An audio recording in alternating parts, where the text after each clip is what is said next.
Perkenalkan, nama saya Yesinala Purba dengan akhiran NIM 010.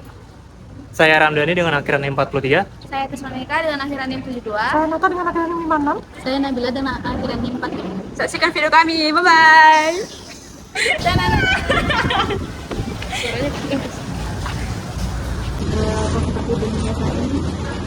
Kalau untuk kondisi yang bisa kita dilihat mungkin berjalan sebagaimana mestinya konservasi penyu seharusnya kan. Tapi untuk ya mungkin dari beberapa segi atau faktor alamnya juga pastinya kurang baik-baik saja untuk saat ini.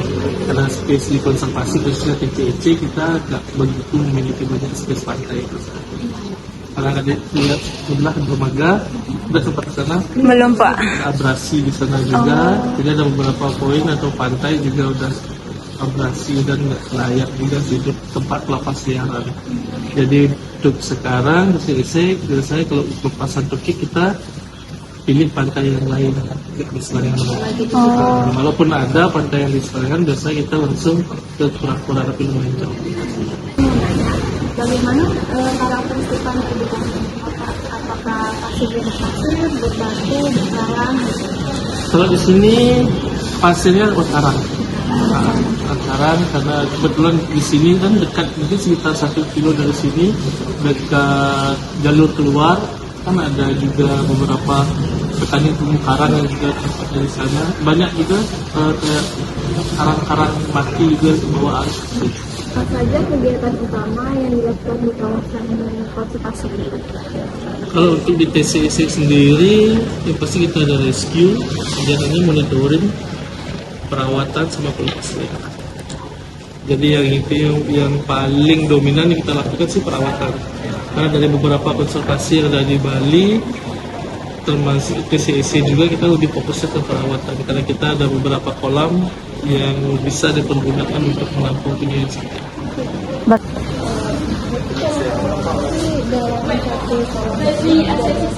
Ada pegawai gitu. Kalau di TCEC, ya kita di sini ada tim. Kita ada 16 orang tim untuk ikut di sini setiap hari. Untuk tim rescue ada 4 orang 24 jam gitu. Jenis-jenis penyu apa aja yang ditemukan di Palu? Kalau kita di sini ada 3 jenis. Ya, jenis lekang, sisik, sama penyu hijau. Yang paling dominan itu boleh? Kalau paling dominan kalau kita di TCEC hijau. Hijau. Tapi kalau yang bertelur di perairan Bali atau di pantai di Bali penyu lekang. Dan kebetulan penyu hijau yang ada di konservasi ini adalah penyu perawatan yang kita rawat beberapa bulan belakangan dari hasil sitaan kepolisian atau illegal fishing. Yang pasti untuk rescue juga yang terdampar penyu hijau atau sisik. Untuk bayi-bayi penyu yang menetas dominan lekang. Nah, kalau saya kan TCEC ini aktivitas itu kan lumayan cepat ya Pak. Maksudnya ada rescue 24 jam itu, kita juga harus jaga standby penyu.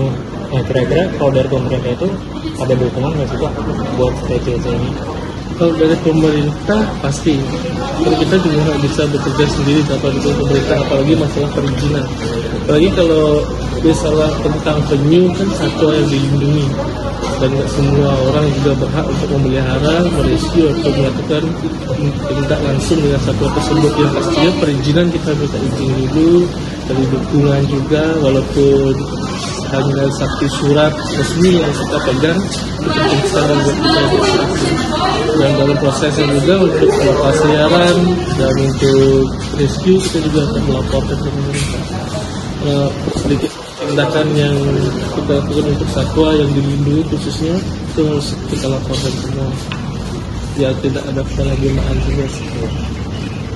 Terus menurut Pak, ini kan bukan untuk wisata, kayak wisatawan yang tidak bayar masuk. Kita mau tahu kalau mereka datang, itu kayak dijelaskan kayak dijelaskan makan aja atau boleh gitu ikut yang konservasinya. Kita ada beberapa pengunjung juga di sini. Yang satu memang visita atau memang berkunjung saja, nggak ada kegiatan apa-apa. Jadi mereka akan sini meluangkan waktu 5 sampai 30 menit lah, tergantung tim tamunya sendiri. Kita akan diajak berkeliling belajar tentang penyu kan pasti ada pertanyaan-pertanyaan dari mereka, karena nggak semua orang juga pernah melihat penyu sebelumnya, Iya, kan iya, apalagi orang asing. Jadi mereka belajar di sini, kalau beruntung mereka bisa lihat aktivitas kita seperti penyu yang menetas, kita ikut ajak melepas. Dan kadang-kadang ada yang memang belajar tujuannya nggak hanya mereka untuk berkunjung, kita bersediakan ruang kelas juga di sini. Jadi mereka bisa sekitarnya lebih dari 1 jam di sini. Jadi kita belajar, ada pemutaran video, ada PowerPoint penjelasan tentang penyu lebih merinci lah gini untuk penyu di sini. Atau pihak lain seperti universitas, LSMM, maupun perusahaan, dan kalau boleh tahu bentuk dukungannya apa? Kalau kita di sini dukungan sih ya pasti banyak dari luar pemerintah juga, kemudian termasuk Udayana juga, kita kan di sini basecamp-nya juga anak kedokteran hewan. Jadi dari tim dokter kita juga dari tim Udayana juga, dan dosen pembimbing kita di sini yang kita punya kan dari Kelautan Perikanan Udayana juga. Ingin nanya Pak, di sini kan pasti ada tantangan atau masalah terbesar itu kan seperti Bapak yang bilang tadi, ada regulasi, terus hidup ya, terus lokasi juga kurang.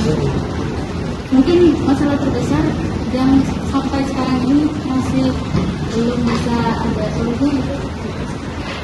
Kalau yang pasti hampir di setiap konservasi sih seperti kita kan faktor alam juga kita nggak bisa memprediksi sama sekali. Ya itu pasti nggak ada solusinya sama sekali, dan terkadang ada beberapa tahun sekali musim penyu bertelur itu kadang-kadang mundur juga sih, kadang-kadang terlalu maju, jadi kita nggak bisa memprediksi.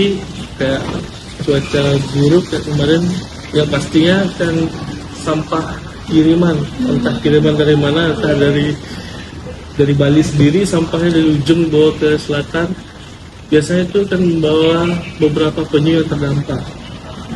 Mungkin faktor itu memang dari, tapi kalau faktor alam sih ya bukan bisa dimaklumi juga sih, karena datangnya pakai sampah plastik semua, nggak pakai sampah gitu. Dan ada beberapa kasus kalau di TCIC khususnya sampai sekarang kita masih merawat atau kita sebagai karantina di sini untuk penyu yang hasil sitaan. Karena dari faktor tersebut yang pasti karena ada orang yang unfriendly people yang ngambil penyu itu, yang pastinya sih karena ada permintaan.